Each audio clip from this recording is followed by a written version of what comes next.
Welcome to episode 215 of Grid Talk. Today we're here to preview the 2022 French Grand Prix.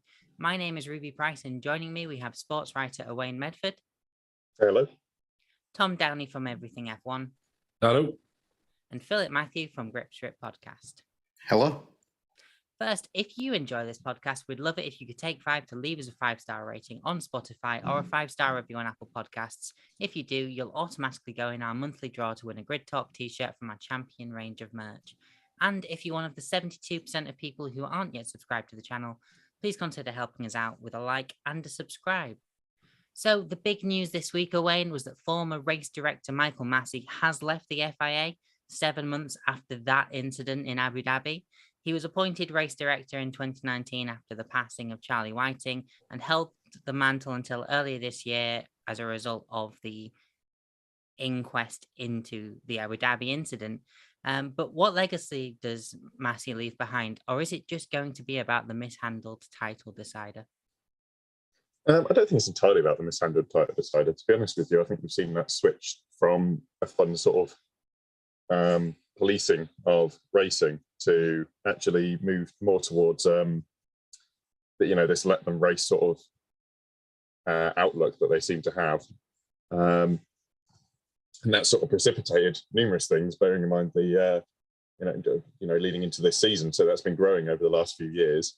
However, I don't think Michael Massey was maybe the best guy for the job as a single person. I think obviously we have to take into account that Charlie Whiting was sort of formidable. Not to say he was unapproachable or anything like that, but just brilliant at what he did and sort of shaped that position from the ground up. I think that's a difficult shoes to fill if you're anyone but him. So I think maybe it's a few missteps on the FIA's part in trying to replace such a brilliant figure with one person. Maybe the only person that I'd suggest would be sort of Eduardo Freitas or someone like that, someone who's got that similar amount of being firm but fair. But yeah, I think honestly, Michael Massey, as much as his reputation will be tarred, I think with what happened, he's still shaped the way that Formula One will go forward. In how we race and how the F1 the drivers are allowed to race. So I think there's a mark made there, and potentially that's a good thing. Potentially it's not. I think either way, it is a thing that's happened. Yeah, absolutely. Of course, we should also mention that today is the 7th anniversary of the passing of the late Jules Bianchi. Tom, it was, of course, his accident in Japan in 2014 that triggered the introduction of the Halo safety device, which we've seen over the last few years has had a real impact in saving the lives of drivers in this sport. Yeah, I mean, I can't believe it's been 7 years since Jules passed, and it's been, it's coming up to 8 years of his accident, because obviously it was, I think, the October of 2014. But yeah, Jules' accident, it was the final sort of catalyst in the FIA saying we need to do something about cockpit protection. And I think it's safe to say, certainly in my humble opinion, for whatever it's worth, that the Halo is an absolute no-brainer, and anybody who thinks it shouldn't be there needs their head checked, because we have had 4 instances that I can think of off the top of my head in F1 where the Halo has had a direct impact on driver safety.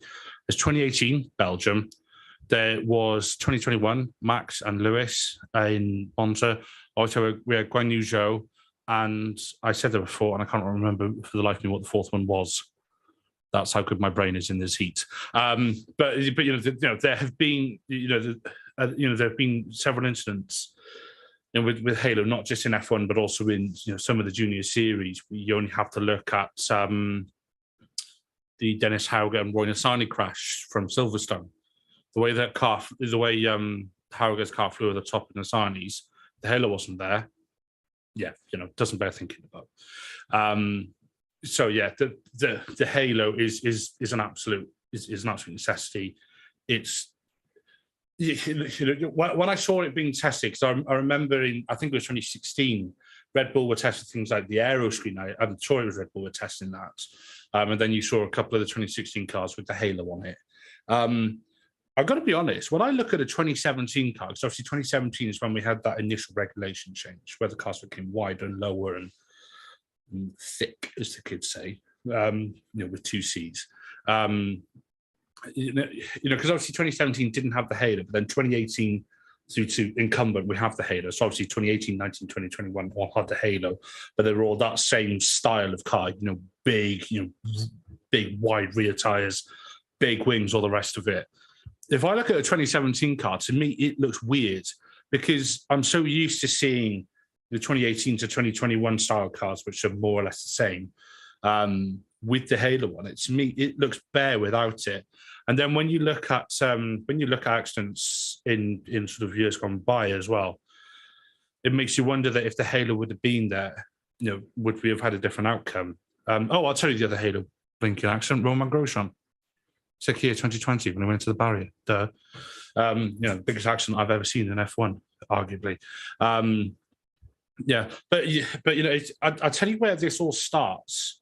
For me, there are two accidents that spring to mind that really kickstarted the halo, and I'm getting to a point, promise. There is Philip Mathew in 2009 in Hungary, where the spring flew out the back of, I'm sure it was Rubens Barrichello's Brawn, which we all know smacked him in the head, unconscious. We all know that happened. But the lesser known one is Henry Surtees, John Surtees' grandson, who was racing possibly Formula 4, I think, might have been Brands Hatch, I can't remember, but it was a regional formula thing, and there was an accident in front of him. The wheel came, there was an accident in front of him. The wheel bounced off because this is before we had wheel tethers. The wheel bounced off, hit him in the head, killed him before he'd even hit the barrier. So that's where safety has come so far, even in the last decade. And the halo is, for want of a better, this is not a terrible pun, but it is the halo of all the safety features, and that's not a terrible pun, but it's an absolute blessing. Yeah, hopefully we never have to say goodbye to the halo, to make a better pun than that, and I'm not gonna deny that. So let's move on then. So this weekend, Charles Leclerc will be hoping for a bit of deja vu as he aims to win in France for the second race running to keep his chances in the title fight alive. But after Verstappen won here last time out, the Dutchman will be hoping for a repeat of history. Phil, it's Red Bull leading the way in the constructors at the minute, and Max Verstappen has a healthy lead of 38 points back to Leclerc. What do you make of their chances at Paul Ricard? I mean, coming off of the British Grand Prix, the last race in the Austrian Grand Prix, sorry, when am I going back? Yeah, so the Austrian Grand Prix where Max was off a little bit. I think he's going to want to come back out and reassert his dominance. And I figure they have the fastest car. This circuit is going to be an interesting test for where the development has gone, what everybody is bringing to the table. Certain teams are bringing their only, which we're going to talk about later, one team in particular bringing their only upgrade of the year there. So it's going to be a good litmus test for Red Bull. For Max Verstappen, of course, it's really about consolidation. When you're not able to win, finishing second, third, and just accumulating points is what he needs to do. That's how he's going to win the championship instead of climbing on other cars. In this case, Leclerc and him, he really doesn't have to do as much. He just has to manage his own situation. JP and him have to get the car right, and he should be the favorite. I mean, he will be the favorite until, something weird, unless something weird happens. He's the favorite this coming weekend. They have the best car. They had a weird off weekend at one of his better tracks, out of his home track, but I figure he'll come back on strong. His teammate, of course, it's been a rough go after winning Monaco for Sergio Perez, but it's not all his doing. So we'll see what the second car can do as they come along. But I think for Red Bull, Ruby, I think it's really Max Verstappen's going to go out there and do what he has done previously at Paul Ricard, which is win. Yeah, and Owain, last time out in Austria, Perez DNF'd after just 24 laps due to the damage he sustained on the lap one collision with Russell. How keen will he be to make it to the end of the race?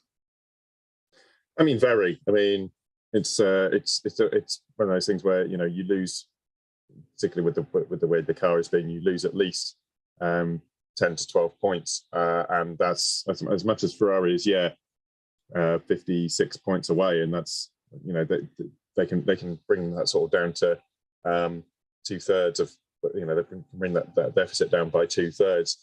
It's still not one of the things where you want to be getting in melees and getting into damage and having to retire the car. That might serve in good stead in some ways, potentially with the sort of lesser used engine, particularly at a place where the engine's having to work extra hard, certain components of it to keep up in Austria. So obviously that's a completely different challenge at Paul Ricard, but as much as there's benefits, Red Bull Racing still wants the points. This championship is nowhere near wrapped up in the constructors, and you always want to have a second driver to support Max Verstappen. I think Max Verstappen is clearly the person who's going to go for the title in Red Bull, and I think that's up for any debate.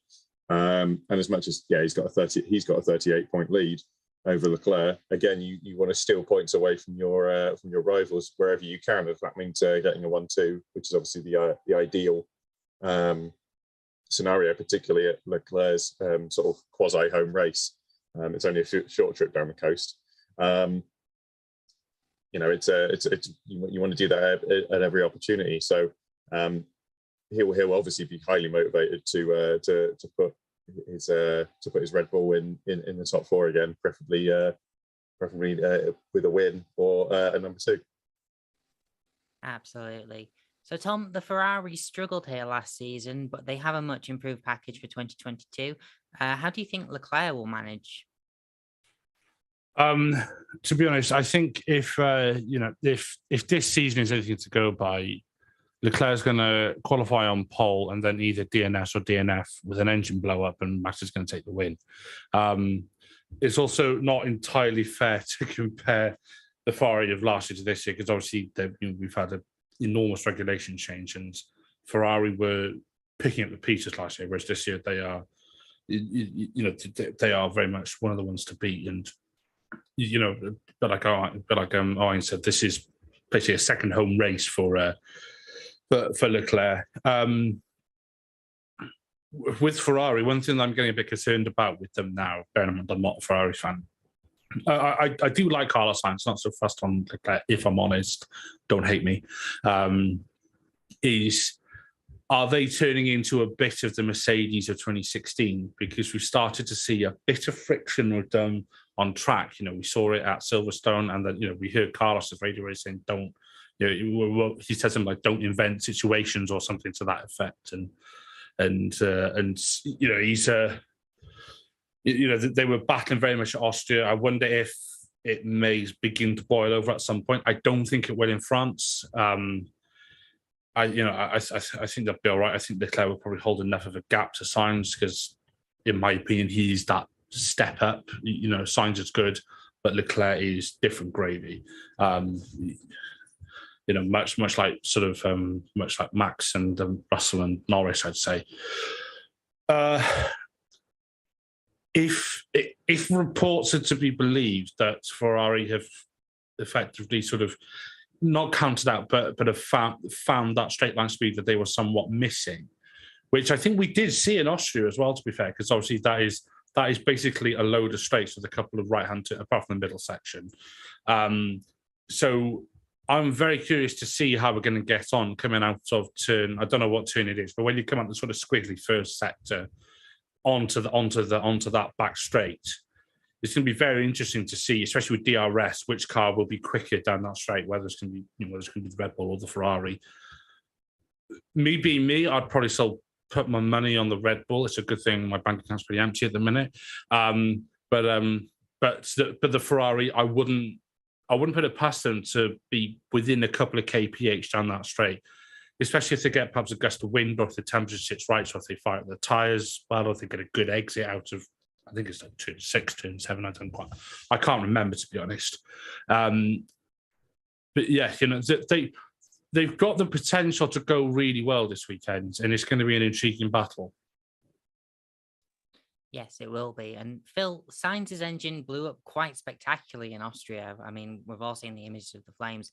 Do you think Ferrari will want to use up an entirely new power unit for him, considering there's a potential for grid penalties? Or do you think they might recycle some older parts? But then you've also then got to consider the poor reliability that their engines have had this season. I mean, it's a good point you make there, Ruby, with them making the choice to do grid penalties. It's a strategy that every team is going to have to think about, obviously, as the year goes on. The three components for the vast majority of the power unit is probably not enough. And when you have an epic explosion like Carlos Sainz did and his well done Ferrari at Austria, you're gonna need to think about it. I mean, it doesn't. I think with Tom brought it up with the speed, the straight line speed improvements that they have made. I think that with that, plus the fact that Carlos is shown that he can overtake relatively well. Do you take the risk now and go for the engine penalties? Obviously, you're not going to do it at Hungary the following week. If you have a fresh components, you could take a little more worn out components, go to Hungary. It probably wouldn't be as big of a deal. I think it would be a good strategy call for them to do that. He is in the race for second in the points. They are still contending. Owain brought that up too, where they're still in this. I mean, it doesn't seem all that feasible unless, stuff really starts going wrong for Red Bull. But, Ferrari had the better car at the last race. They had a 1-2 likely. They were stepping on each other the previous race, but still they had good cars there too. So I think if Ferrari is trying to look forward towards the end of the season, it's probably good to make the sacrifice now at Paul Ricard, where they have multiple DRS zones. It's super wide, places to pass. Give Carlos a chance, and maybe he can. They can manipulate the race, coming from the back versus having to worry about reliability and possibly another DNF, which would further affect their situation. Yeah, absolutely. So, Wayne, Lewis made it 3 podiums in 3 races in Austria, and with Russell's P3 in Baku, that's 4 in 4 for Mercedes. We've seen the Silver Arrows claw back a lot of pace over the last few rounds, and historically they have gone well around this circuit. Do you think it could be consecutive podium number 4 for Lewis, or possibly something greater even? Obviously, the Mercedes have made big steps, to the point where they can actually start to develop the car, which is great. I still think they're, a tenth, a couple of tenths, maybe three, off Ferrari and Red Bull. And I think quite a lot of the time they are profiting off, other DNFs in front of them, or reliability issues that, frankly, they just don't seem to have right now. They seem like they're making the best of what was a very bad situation. But I can, as you say, I can kind of see there being sort of, I can see there being kind of sort of opportunities for them, basically. Obviously they struggle on a tyre wall, and and Paul Ricard, I think, is a low leg circuit, I think, with the sort of type of asphalt used and things like that. And I think that could almost, it depends. Obviously, there's the heat right now is playing on my mind a little bit, but I think I think there could also be advantages for them. We saw that Verstappen couldn't really fight for the win just due to heat and degradation in Austria, and we could have a similar thing happening here. Obviously, it'd be less so, as there aren't so many high speed corners at Paul Ricard. For the most part, I would say, but that heat could sort of, if there's high ambient heat, I've know there's some reports of very, very high temperatures across mainland Europe. So that could bring it to Mercedes, having that sort of again, it's a difficulty for firing the tyres up, but there are times when it will benefit you. Maybe like them. Again, there's going to be sort of upgrading tunes. I think the Mercedes team are understanding that car more and more every week. So I do see it. Yeah, I can see them getting a podium quite easily. Maybe getting up to the sort of second or if they're very lucky, I think first. Yeah, and similarly, Tom, George Russell's had to fight tooth and nail to finish P4 last time out after being right at the back on that one. Mr. Consistent, as he's been dubbed, has finished in the top 5 of every race that he's finished this season. Do you think it's likely to continue?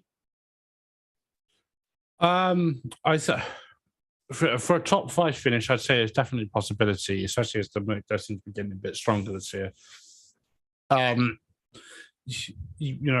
Russell has had an element of or perhaps a couple of strokes of luck with some of his high place finishes. But as I seem to say quite consistently on this show, you play the hand that you dealt in F1. And if someone says to you, "Sir, would you like a P3?" you don't go, "Nah, it's all right, fam. I'll stick with my P5." You take it. I think Russell's definitely he's definitely got the speed and the sort of consistency, as you said, Roots. He is known as Mr. Consistent this year, or Mr. Consistency even. And obviously, if it wouldn't have been for that crash in Silverstone, he may well have kept that record going. It does feel a bit like that record is on borrowed time, but like we said, the Merc is improving this year. They seem to have got their heads in this year around the porpoising, which you could say reared its head at its worst in Azerbaijan, and ever since then it seems to become a little bit better as Mercedes seem to be understanding the car a bit more. Which again, massive regulation change. They had to put so much into the tail end of last year because when they realised that Hamilton had a really damn good chance at 8th title, they obviously focus resources, all the rest of it. So yeah, he could do. Top 5, yes. Podium, not as likely. Provided provided Sainz doesn't try and have another barbecue on the back of his car or something. I think on merit, probably not on the podium, but in the top 5, yeah. But if one of the Red Bulls or the Ferraris overheats or conks out or does Spinala things, then quite possibly. Yeah, does Spinala things. Phil, McLaren were another team that showed good pace here in 2021. Obviously, they've had a bit of a misstep with their 22 runner, but every now and then there is pace in that car. Would your money be on Lando or Daniel to be the one who brings it home in the points? Lando. I think if we're talking more about who's going to be driving the second car these days, and they are talking about the fact that Lando usually scores points when they give him something to work with. I'm curious to see what their practice pace will be this coming weekend. There have been races where they've been completely in the weeds in qualifying, and then there's other races where they're up there in the top 10. Lando is their lead driver, of course, and I think he's going to continue the momentum that he has had. It isn't as good of a car, obviously, as the last couple of years. The point you made, Rubes, with how their car isn't as good, but now they are in a heads-up battle with Alpine. Alpine going to their home race. They have it seems like they're on a lot of momentum, good momentum. So it's time to respond, get through these next 2 races. They're going to have the break. Give yourself a chance and maybe get a few points ahead. Hungary was a great race for Alpine the last year. So this is an opportunity in one sense, and it's also a place where you kind of have to stem the tide. I think Lando does that this weekend. Fringe, very, very fringe on a top 5, probably around 6th to 8th is probably somewhere around there. So probably we'll just go with the right in the middle. We'll say he'll finish 7th on Sunday after he gets in a Q3 on the back end. Yeah, it's definitely a possibility. And Owain, Phil touched on this a little bit. After last weekend, Esteban Ocon's P5 brought Alpine level with McLaren in the constructors. French team, French driver with momentum. Is it going to be a good weekend for Ocon? I think it may well be. I think the Alpine sort of suits Paul Ricard quite well in its characteristics, but also, like you say, they are level now on constructors' points with Alpine. No, sorry, not with the McLaren. Sorry, a little bit further away in the drivers for both drivers. But it's really sort of it's looking like Alpine has the measure and is really sort of climbing their way up. And I think we said that I'm sure we said that it was threatening to happen, where McLaren was really not making the points that it should, whereas Alpine, with the good finishes of Ocon and obviously the work of Fernando Alonso, was bringing them up. And again, it's one of those things you can see happening where all you have to have is a couple of incidents. I think it's less likely, obviously, at Paul Ricard, bearing in mind that the barriers are about 5 miles away from the circuit. But you can still have reliability issues and stuff in front, and that could, a couple of decent sort of fluky results from both drivers could start putting them ahead. And I kind of don't see the McLaren going forward as much. They don't seem to have the performance in them. And as I said before, the Alpine just looks kind of like it should suit this kind of circuit, which I think is going to be, obviously is going to be a big help. So yeah, I can absolutely see them Ocon getting a good result, and with that taking the lead in the constructors away from McLaren in that sort of best of the rest position.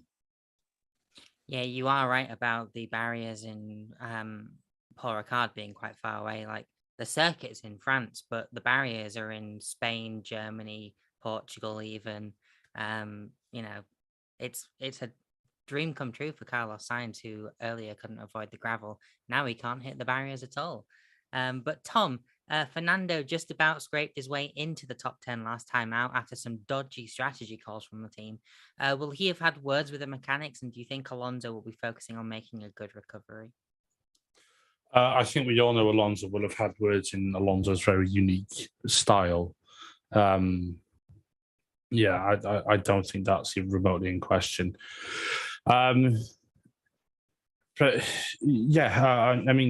Alonso has probably had one of his unluckiest seasons. Definitely going GP2, as you just said. Funny enough, I was watching, I think as a review from the race earlier, they were saying that he's lost roughly 50 odd points from the poor strategy or whatever. But he's still got it. And French team at a French circuit, and Alonso is adored by the Alpine come Renault crowd anyway. Because obviously this is his third stint with the Enstone based team, and he won his 2 titles with them, and then he moved to McLaren in 2007. That went well. They do like him there, to be fair. Maybe he'll put on a bit of the fact that it's Alonso. We know he's going to put on a bit of a show. Whether it's perhaps doing a bit of late braking into turn 1 or something, or the first sort of tight corner. You just know he's just going to do something like he's just going to hang it around the outside, or he's just going to squeeze someone here or there. Or he's just going to do something which is just going to be, where you're going to look at it and you're going to go, I hate you for that, but I also love you for that. It's like when in Sochi last year when he just blatantly just straight on went around the escape route. It's just Alonso doing Alonso things. It's like, he's going to do something like that this weekend, especially at his team's home race. It's just if his car can keep it together, hopefully the issue that Ocon had in Silverstone, I keep thinking Silverstone and Austria with the other way around because I'm so used to them being the other way around. But hopefully, whatever issue that that Alpine had then. I think it was a fuel pump issue. I may be wrong. Hopefully that was just a one-off in the back of Ocon's car, and hopefully that's not going to rear its head again, or hopefully they've mitigated that or whatever. But yeah, no, I'm just looking forward to the Alonso show, as I'm sure most people are. Hashtag just Alonso things. Phil, no points for the Alphas last time out, despite their strong start to the season. It does look like they're starting to slump back somewhat. Are points for Bottas or Zhou likely? Yeah, I think it's possible. Whether they're likely, I wouldn't want to go out on that limb. I'd need a lot more support, definitely, based on my body type anyway. But still, Bottas has had a rough few races, been on and off. Of course, Zhou, we remember Silverstone, and I think the coming back after that, he probably wasn't at 100%, and then the car isn't there either. So you've had a break, can go and reset. He's been on a upward trajectory in regards to his progress. It's a circuit thing. A lot of these cars, especially in the midfield and beyond, it's a circuit-based thing on whether they're going to be able to show out. And Bottas they're kind of in that same boat where there are circuits where they'll qualify really well and have a chance, and there's other circuits that isn't suited to them. I think they're fringe contenders for Q3, but definitely Q2. They are fringe contenders for points depending on how cars, if certain cars fail. But I think Bottas will be, leading again and going to Hungary the following week. I think he wants to build up good momentum because that's one of his better circuits too. Zhou, I think, has done relatively well in his lower Formula career at these two circuits. So I think opportunity is there. Will the reliability and the car meet that?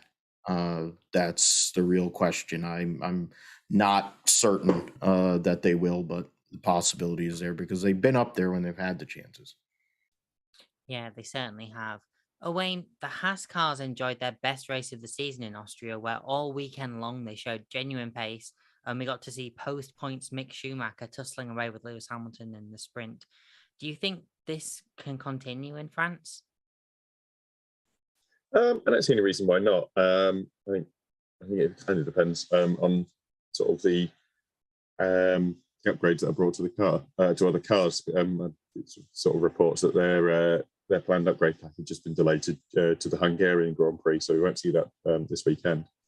So from them, it's looking like still wasn't that car that they had at the start of the season, which is kind of remarkable in some ways.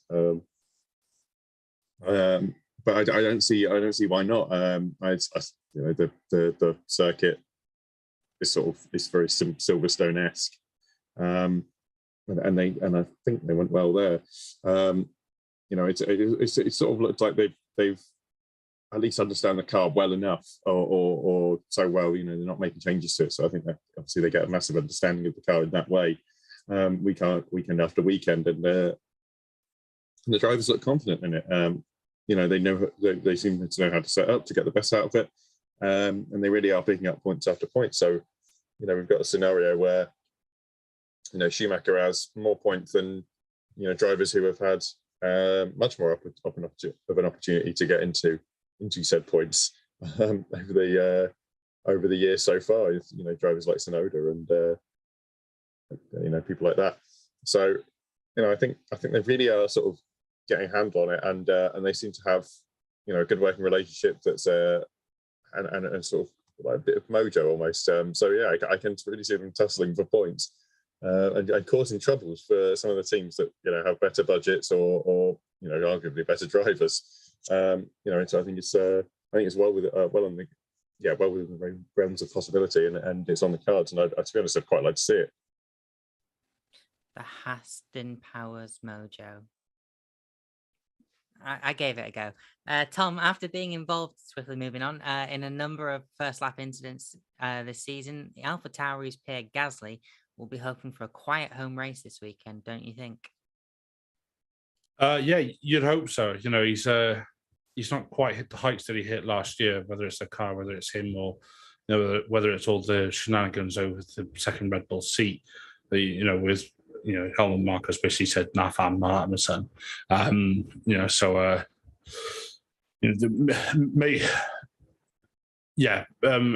Hopefully Darcy will have a sort of Airstream-free weekend.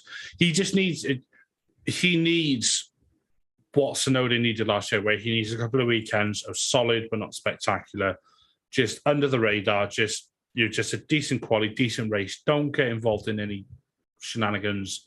Don't have any pranks. Just do your strategy, bring it home. Because he was doing well at the start of the season. He held up Hamilton for however many laps in Imola. Which is no easy feat when you've got the likes of Lewis Hamilton bearing down in your mirrors, sort of grinning and rubbing his hands. So it's hopefully Gasly can just have a sort of just have a bit of a quiet one.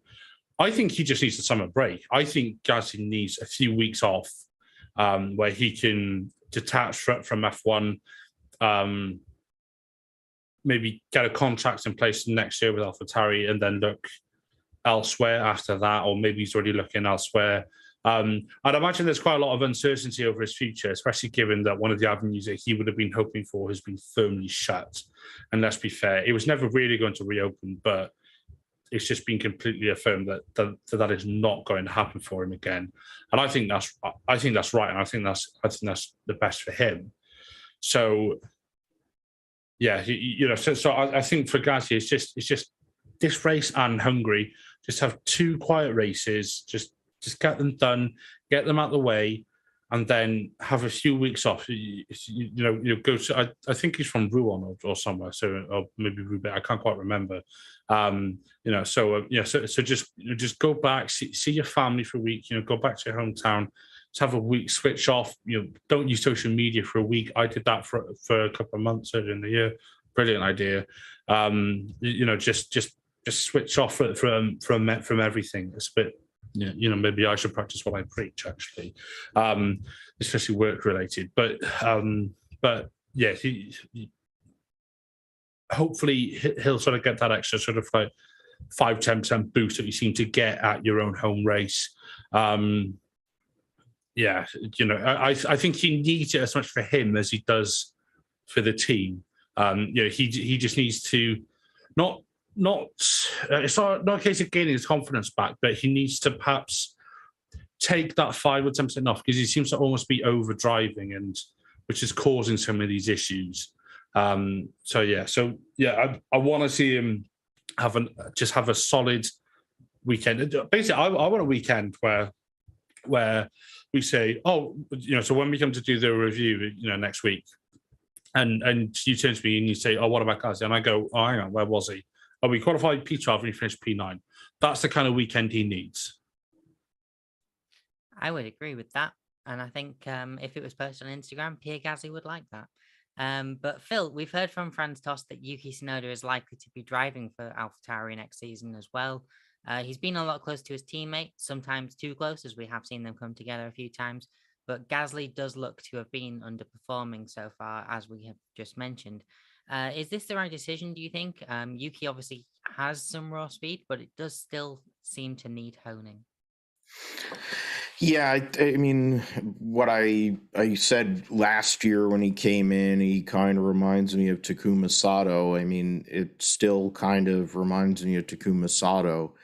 The problem also for the geniuses that run that organization is that they've run through so many drivers in their driver development ladder that it's almost you're tapping out and saying, we'll just stay with him because, yes, there's connections, obviously, to a point with the power unit. Yes, there is. He's only in his second year in Formula One, and his second different car he's had to drive.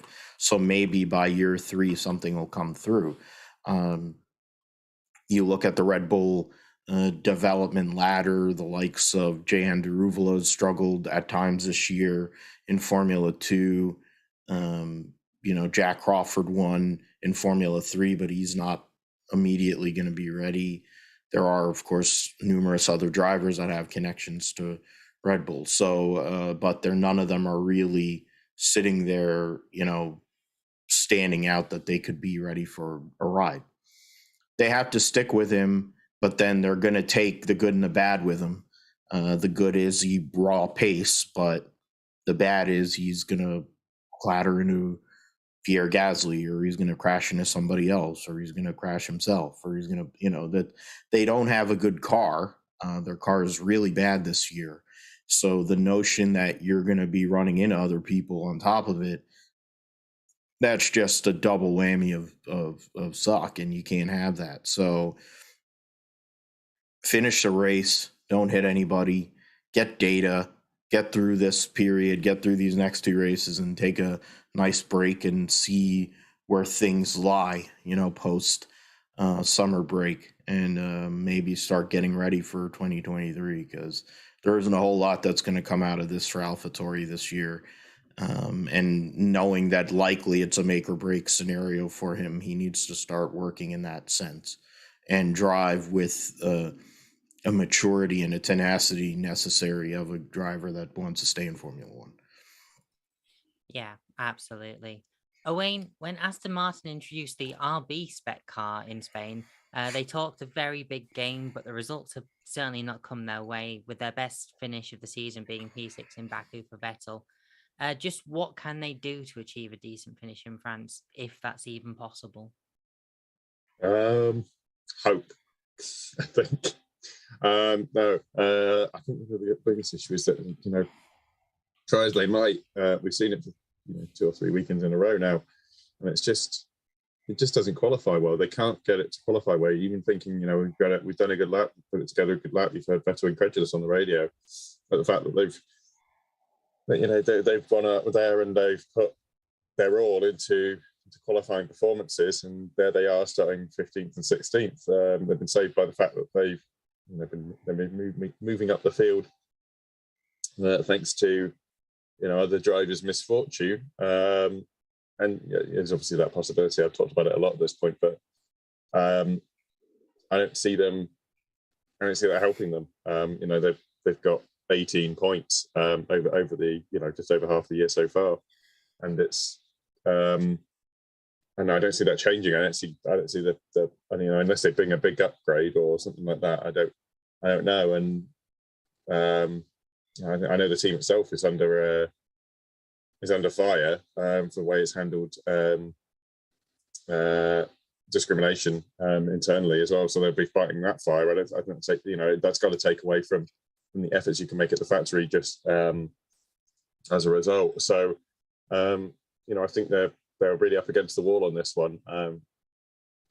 So yeah, I'm not sure they can do much to turn around their season. Every other team ahead of them, just like, if they plod away and get some good points, they plod away, they might be able to get some good points. Unfortunately, I don't see that with Aston Martin. They're so far away, even with this change in philosophy. Unless they start to get on top of it, that's perfectly possible. If they start to get on top of it, then yeah, we can start to see them moving forwards. But right now, based on the evidence we've seen, I don't see that happening. And I think it could be another difficult weekend for them. Yeah, and with the budget cap as well, they can't exactly introduce a C-spec car where it's a clone of someone else. At this point, it's too late in the season for that. But Tom, Williams yet again enduring a horrendous season.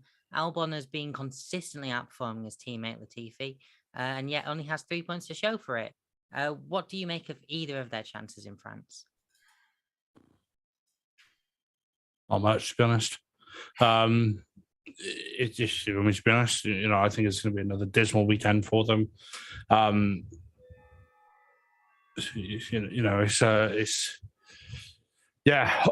Williams, we had so much hope for them last year, and I think I said it before that whilst they have improved, because the other teams around them that they were battling with last year have improved so much, they're not the progress that they have made is perhaps not being shown as much as as as we'd think or we'd like to see. The TV I do think is on borrowed time. I'm not going to go over that again because we've done that to death on this podcast, and it's not going to help. Albon, hopefully he's, so I say hopefully he appears to be all right after his scary Silverstone accident. Again, that's testament to the cars as to how he was able to walk away from that. But yeah, I don't foresee much happening.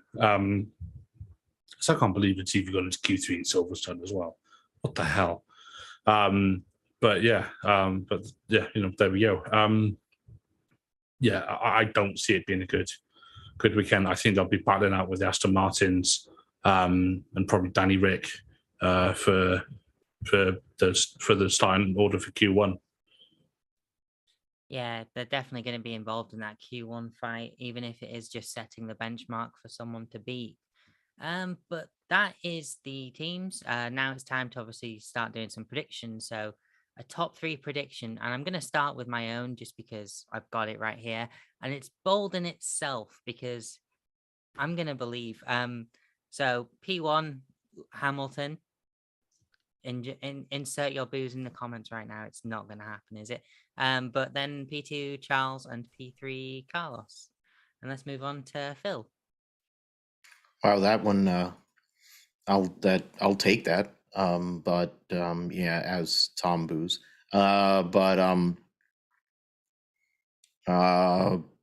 Do I go with the chalk after I promoted him earlier?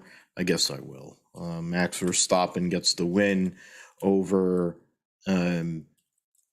Charles Leclerc, and Lewis Hamilton finishes out the podium, though I would gladly reverse first and third.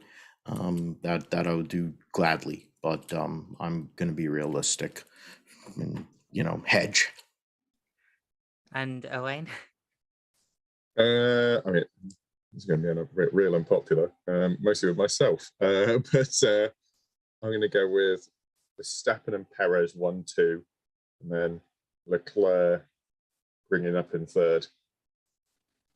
I mean, at least yours is a bit more grounded than mine. Apparently, I have trouble with that. Apparently. Tom? I'm actually going to completely agree or copy Owain. I think Red Bull will get a 1-2. Leclerc's got the measure of signs. So I can see him coming on P3. Yeah. And then obviously moving on to the bold predictions, I've already kind of gone with mine, Mercedes to win the race. Phil, your bold prediction, please. Bold prediction is Haas, Mick Schumacher and Haas get far into Q3 and he gets top 5. In qualifying or in the race? Top 5 in the race. He'll get in the top. He'll be in Q3 and he'll finish 5th in the race. Well, it'll be an improvement on his results from last week, which was P6. Owain, your bold prediction, please. I'm going to go with 4th for Ocon in the race. There we go. A decent home race for Ocon, you're expecting then? Or at least... I think a bad race for everyone else. I mean, we have talked a lot about other drivers' misfortunes. Tom, your bold prediction, please.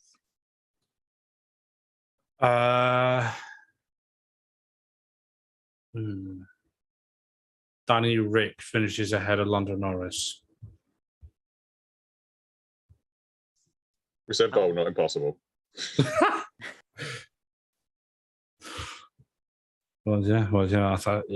It's a sad state of affairs when we think that's a bold prediction.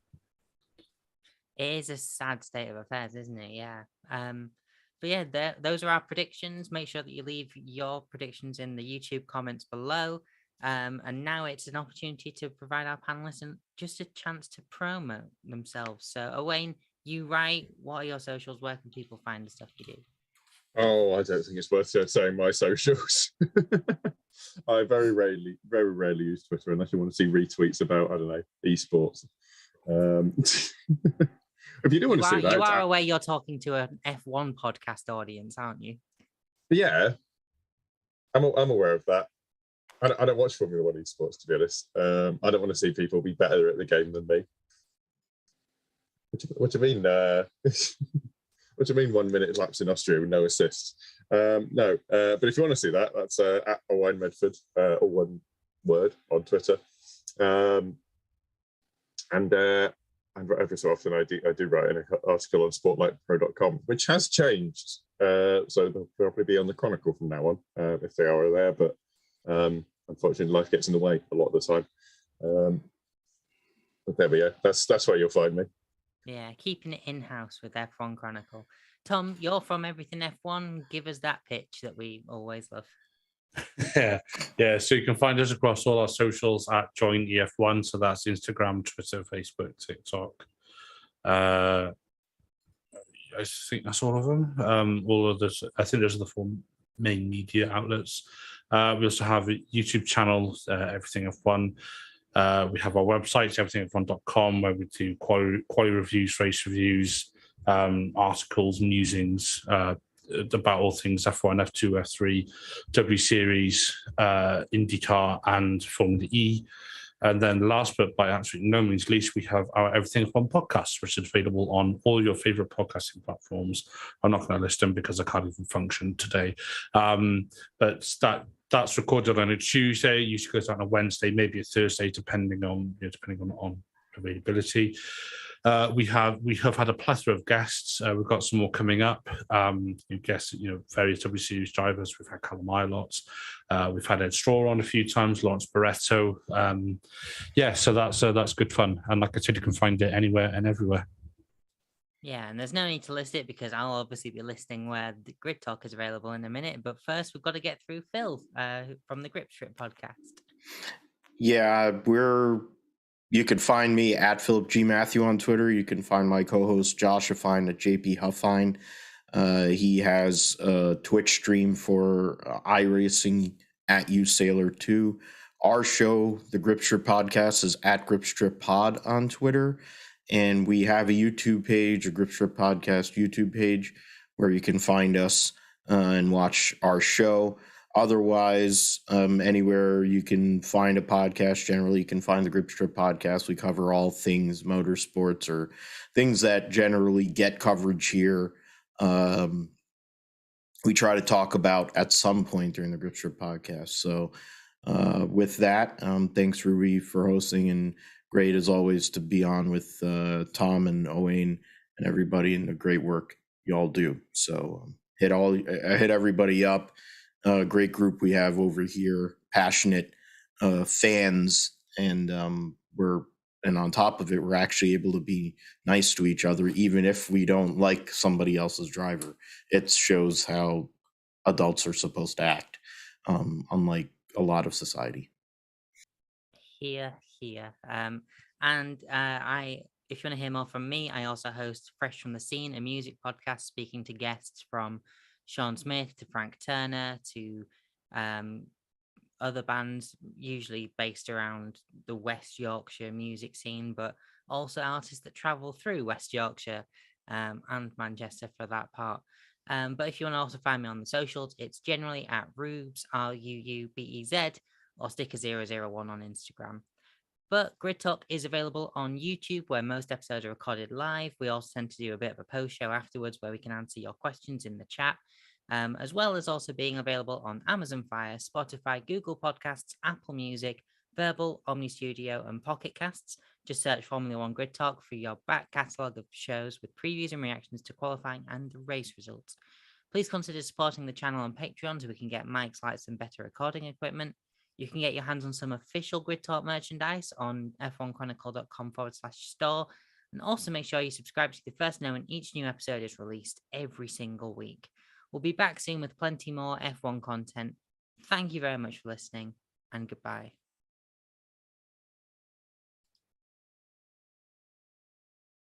And she stopped recording. So who's looking forward to getting a migraine looking at a load of blue and red stripes over the weekend? I'm only getting a migraine. I don't know what has happened. It has got so hot in this room in the last 10 minutes. It is disgusting. Yeah, it is certainly. It's hotter than pretty, it. pretty warm in here. Obviously, you can tell I'm back at my parents, and I just refuse to. I meant to have work, but I'm just like I refuse to go back in the office. It'll be too hot. It's above a cafe, so it's just ridiculously hot. Oh boy. Yeah. That does not sound good. So I'm just like, I'm working from home. Yeah. It is quite a while away. I tell you what, I've gone through a phase of recently is making iced lattes. That sounds really nice. That. Yeah, but the problem I've gone through like 2 liters of milk in like a day and a half. Inflation, isn't it? Yeah, exactly. Yeah, and I'm just I'm just such a basic bitch. That's what it is. Basic bitch. That's funny. Making frappuccinos next. No, that's just sugar, man. What's wrong with just sugar? I like just sugar. Louis, look at me. I've had enough sugar for a lifetime. I'm not Louis. Oh, fuck. Oh, that's $1. So sorry. Just because I'm from the south and I look like this. Yeah, We're not all the same. That's an insult to Louis. Ouch! It probably is, to be fair. Sorry, mate. I don't even know why I said. I looked at your name and I went, "Oh, Owain," and then in my head it went Louis. Just, I blame the heat. Not everyone's thrown under the bus. So the Paul Ricard's going to be interesting. I'd like to see the 2022 cars. That might be cool. I mean, to be honest, I feel like there are a lot of places that do generally tend to choose better racing than Paul Ricard in France. Although we did actually have a pretty entertaining 2021 Grand Prix here. Yeah, well, that's So- because Mercedes absolutely hung Bottas out to dry. Just Yeah. It was so obviously a two-stop strategy, and he even called that out. And once Max pitted, that was like that was it. It was game over. because the undercut was so powerful. I was watching the highlights from last year, and yeah, if you pitted first, you were pretty much guaranteed to come out ahead of whoever was pitting the next lap. Yeah. So. Yeah. There's no one in the chat. There is no one in the chat, so I think we should call the let's call the live stream there. So thank you very much if you've been watching the replay, and I'm sure we'll see you next week for the show. And on that note, Aiden, feel free to stop the stream.